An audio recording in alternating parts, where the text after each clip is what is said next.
Anis Mehmeti nuk e ka marrë ende mundësinë e tij në kombëtare. I ftuar në emisionin Megasport që transmetohet në A2 CNN ishte edhe menaxheri i njohur shqiptar Mario Cenolli. Ky fundit ka një lidhje të ngushtë me familjen e Mehmetit dhe e di më mirë situatën e futbollistit. Sipas Cenollit, Mehmeti e ndjen shumë pjesën e kombëtares dhe mezi po pret që të vijë te Shqipëria. Ditë të them se Mehmeti është një djalë i mrekullueshëm dhe ka një familje të mrekullueshme. Nga bisedat me të mund t'ju them se mezi po pret që të luajë për Shqipërinë. Nuk e di, nuk ka arsye se përse Silvinjo nuk e thret. Mehmeti është gati të luajë në krah të majt dhe të djathtë, luan dhe pasulmuesit. Për mua ne fitojmë 1-0 me Poloninë dhe fitojmë 1-0 në finale me Ukrainën. Golin e shënon Mehmeti, tha Cenolli. Sulmuesi shqiptar Anis Mehmeti për diskutim po përjeton formën më të mirë në karrierë. Këtë sezon me ekipin e Bristol Cityt, 24 vjeçari numëron 6 gola dhe 6 asist në Championship, përcaktues në ekip. Ky komponent ka dhënë rezultat dhe te mediumi ekspert i vlerës së lojtarëve, fjala është për Transfermarkt.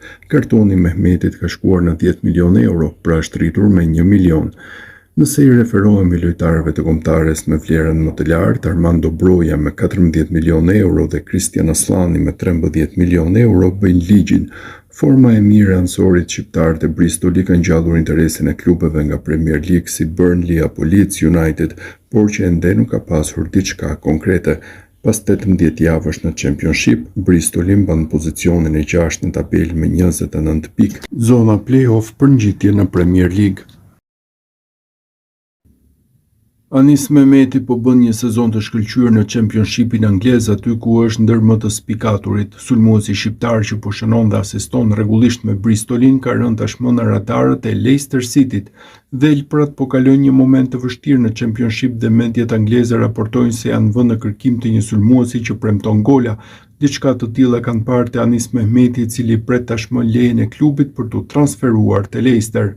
Këta të fundit do të tentojnë sulmuesin kuqezi që në merkaton e janarit dhe nëse nuk ndodh, bisedimet mund të zgjaten për në verë.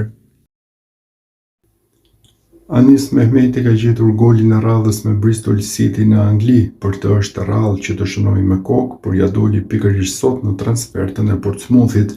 Goli i Mehmetit vullosi rezultatin 1-0 në pjesën e parë. Ishte minuta 17 kur shfrytëzoi momentin e duhur pas krosimit. Sulmuesi shqiptar po kalon një formë të shkëlqyer prej 2 sezonesh, megjithatë Silvinjo nuk e llogarit nga viti 2023. Në përfundim të 18 javëve të Championshipit, Bristol City vijon të synojë Premier League-ën, vetë Mehmeti po ju udhëheq. Deri tani ka shënuar 6 gola dhe ka dhuruar po aq asist, duke qenë kontribuesi i dytë më i mirë i ligës në gola plus asist.